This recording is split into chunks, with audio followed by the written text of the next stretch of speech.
They said, Ukraine won't stand the test of war. Its system will collapse. Well, world, let us prove you wrong, because it works. Ukrainian GovTech powers millions of citizens with state digital services. Its tech capabilities fuel civil and defense innovations, and its IT talents help global businesses solve their most challenging problems. Ukraine ranks 5th globally in terms of digitalization. Day by day, we advance our digital potential, so that one day you would say, Ukraine is definitely doing things right. Digital State UA, because it works. Good morning, dear ladies and gentlemen. Thank you for having me today. It's an honor for me to be here on this stage and to have this opportunity to share the story of digital Ukraine with you. So I represent the Ministry of Digital Transformation of Ukraine, which is the newest ministry in the Ukrainian government. We are a little bit more than 5 years old, and over these 5 years, we have been working hard towards our big vision to build the most convenient digital state in the world. And we have pretty good progress. In the latest e-government development index by UN, Ukraine ranks 5th in the world for digital services and the 1st for e-participation. So just for comparison, in 2018, Ukraine was on the 102nd place. So it's like 97 positions better in 2024. And of course, there are a lot of products, reforms, and concrete actions which helped us to move forward with digital transformation. And I will try to briefly tell you about the most important ones. So the first thing, which I believe is the cornerstone of the Ukrainian success in digital transformation, is the change that we had in organizational structure in 2020. This is the new position which was created in the Ukrainian government, which is called CDTO, or Chief Digital Transformation Officer, who works at the level of Deputy Minister or Deputy Governor. So they work across different ministries, different agencies, and different regions, and also our minister, who is the Deputy Prime Minister for Digitalization, can coordinate all of the digital transformation activities on national and regional level, and thus we could move really great. Another big product is our DIA ecosystem.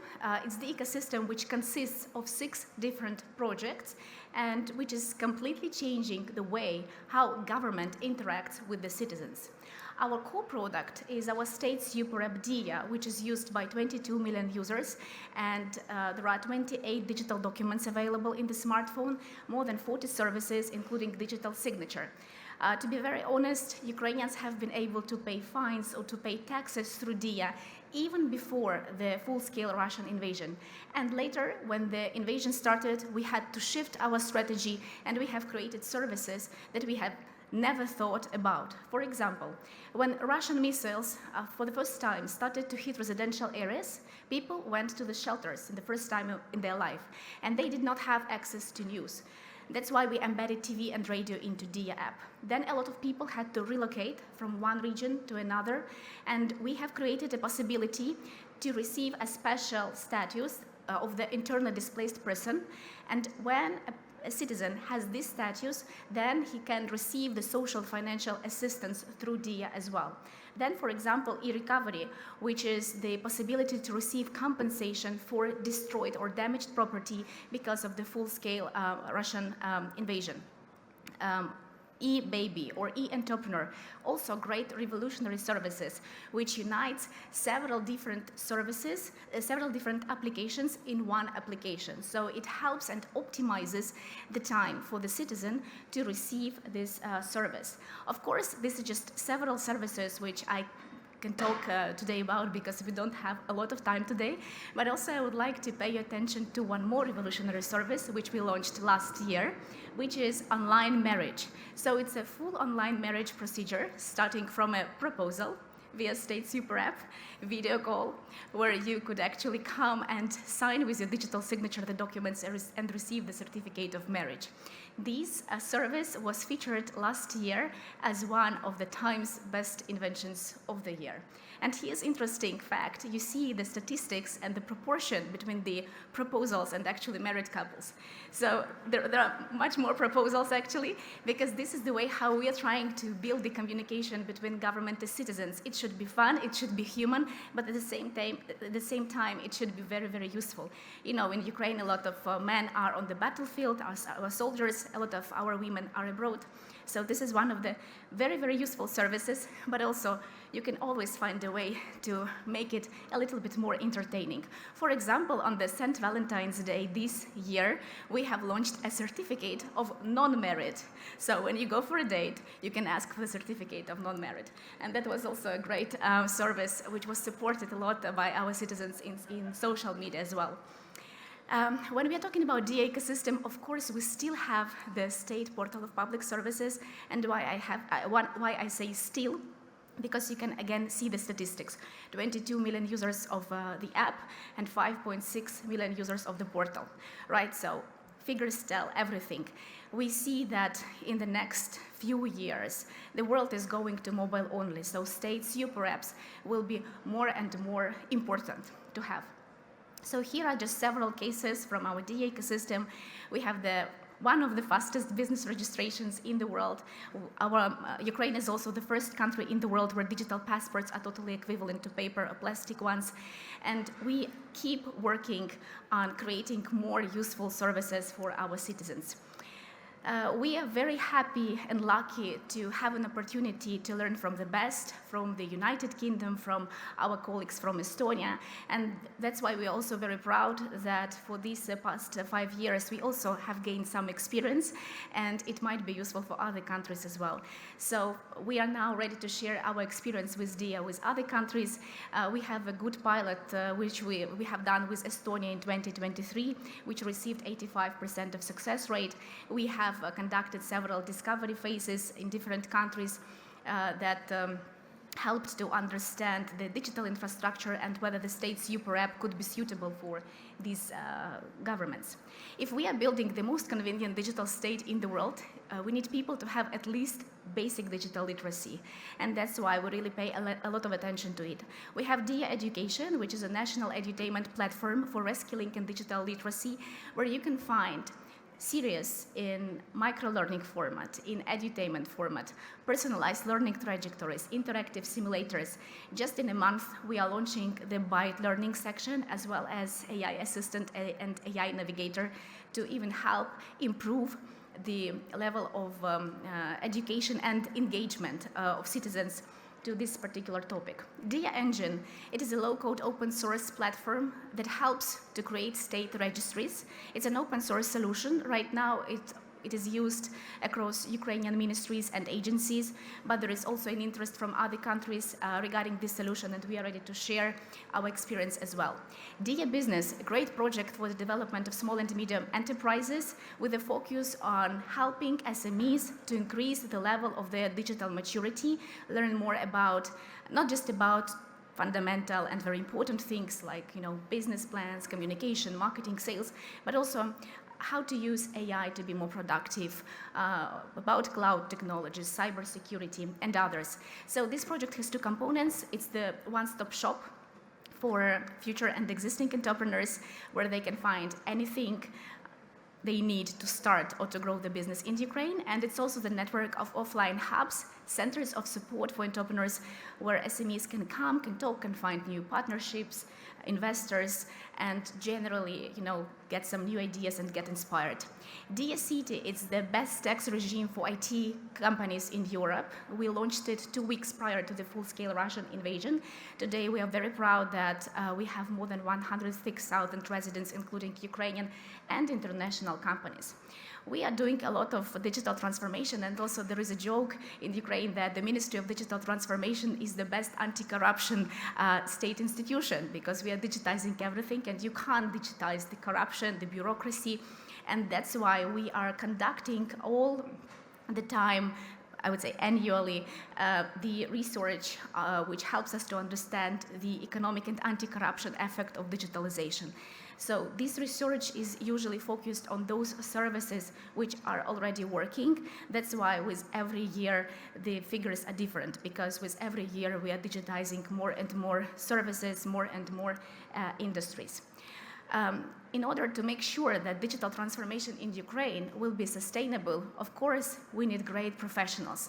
We need chief digital transformation officers. We need digital leaders who would work on national level, but also in municipalities.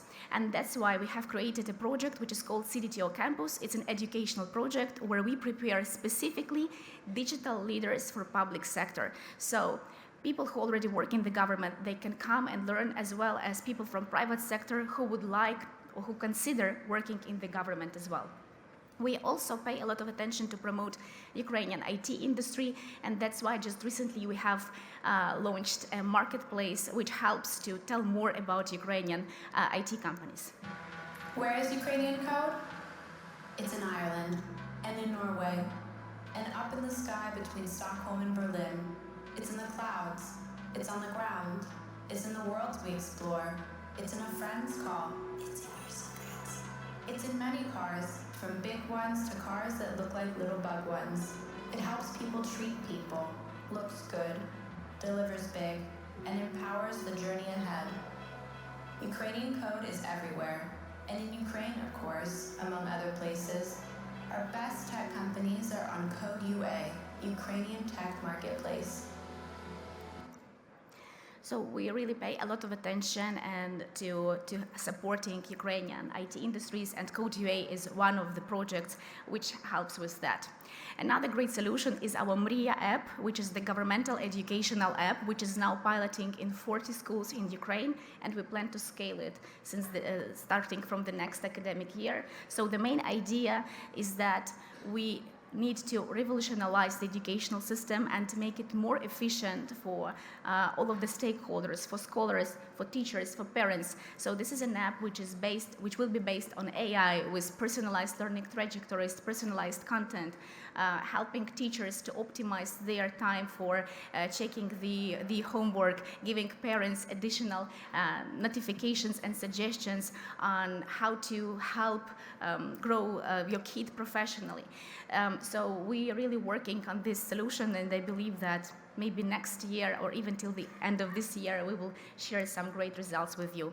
We are also very proud that in December 2024, the Global Government Technology Center, which is the part of the World Economic Forum network, was opened in Kyiv. The first one was opened in Berlin. So for us, this is a great sign that Ukrainian experience in GovTech is needed, and we are ready to work more and to share this experience with the world. This is just a small part of the projects that I have been able to talk about today. Of course, there are much more digital products and reforms which we have created that we are working on right now. But I would like to spend a little bit more time and tell you about our global innovation strategy win-win that was adopted by a government just recently in the end of 2024. What is the future of Ukraine like? Is it a hope for a happy tomorrow, for breakthroughs and battlethroughs? This is not a hope, this is a will. The will to do more than we thought we could. The will to create technologies that make enemies shout, my lord. The will to improve lives, provide jobs. To be the rare for those who fight against all odds. A partner to developers, scientists, entrepreneurs. To those who choose their own reward. Ours is to be the state of free control. So instead of hoping, we act. Because we cannot afford to lose. Win-win.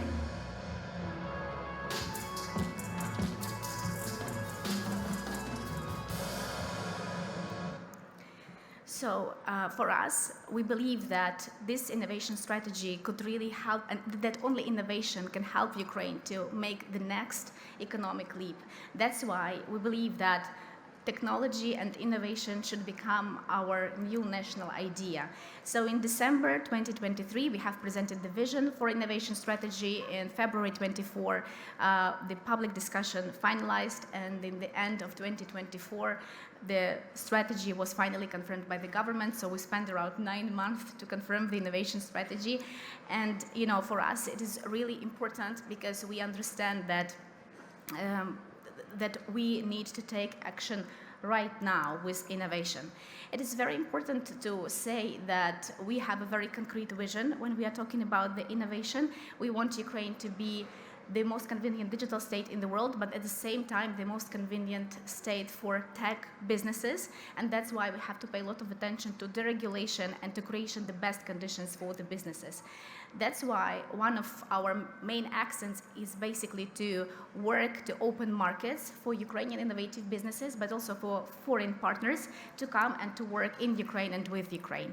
The innovation strategy win-win has basically 3 pillars. The first one is about strengthening Ukrainian innovation ecosystem, starting from, of course, education, STEM education in schools, science park at universities, technology transfer, commercialization of technology, the development of the network for support for SMEs, creation of center of excellence, innovative industrial parks, and many, many more, as well as the new structure for efficient governance in the sphere of innovation. So we plan to widen the functional for our Chief Digital Transformation Officer. So if previously they were only responsible for the policy in digital transformation, now they will be also responsible for the innovation policy creation. That will also help us to move faster with all of the changes that are planned. The second pillar of the strategy is about deregulation, creation of the most convenient conditions for businesses and opening the markets. And basically, the third pillar is about prioritization of concrete sectors that Ukraine has to invest its time and resources to make this economic leap. And you could see all of those priority sectors here on the slide. So when we are talking about, for example, defense tech, it's obviously right now that we are doing a lot of to defend ourselves, but also to help our defense tech industry to prosper, as well as medtech. Medtech is also very important for Ukraine right now. For example, it's the development of bionic prosthetics, regenerating skin solutions, mental health solutions, etc. It's also, of course, XR, AI, cybersecurity, and other tracks, which you could see here on this slide. We also plan to open the Center of Excellence for each of these tracks, and the Center of Excellence would be responsible for finding also the best innovative solutions in the world, bringing them to Ukraine, piloting these solutions, scaling this solution, attracting new partners. We just recently have opened our first Center of Excellence, Win-Win AI Center of Excellence, with the support of UK government. So thank you very much for your support. We believe that we will do a really great leap this year in AI for government efficiency this year. And also we plan to open other centers of excellence like EdTech and XR as well this year. There is a separate page for those who would be interested to learn a little bit more about the strategy. So there is the overall innovation strategy as well as separate sectoral strategies which we have prepared for each of those tracks. This here you can just see an example. And okay, here's Ukraine, a country that has already proven its capability of achieving the impossible. And here is the global market for autonomous vehicles, which we want a piece of. Why? Well, because we think decades ahead. We love and practice disruptive innovations, and most importantly, because we can. Talented people, one of the most highly educated populations in the world focused on STEM. A habit of innovation and entrepreneurship, even in times of war. Infrastructure, pre-existing industrial base, plus plans for unprecedented technological reconstruction. Lithium? Oh yeah, lithium. Oh, wait a second. Lithium? Ukraine has the largest deposits of the metal in Europe, which is critical for car batteries. Geography? Not so lucky with our neighbor, but in general, it's a logistics jackpot, right between Europe and Asia. Government support, quick decision-making, and synergy of all government branches. Well, now you see, Ukrainians love freedom, even if it's freedom from the steering wheel. Ukraine goes autonomous. Jump in. So this is an example of one sector, and of course we plan to pay a lot of resources and attention to the development of all other priority sectors. And we invite everyone who would be interested in discussions, in collaborating, to join us with the win-win strategy. I would also like to take a minute to thank you to our amazing partners with the UK government who support us all over the way during all of these 5 years, for our great collaboration, for our great partnership, for your support. Thank you very much. We appreciate it a lot. Thank you very much for having me today, and I hope it was useful. Have a nice day. Thank you so much.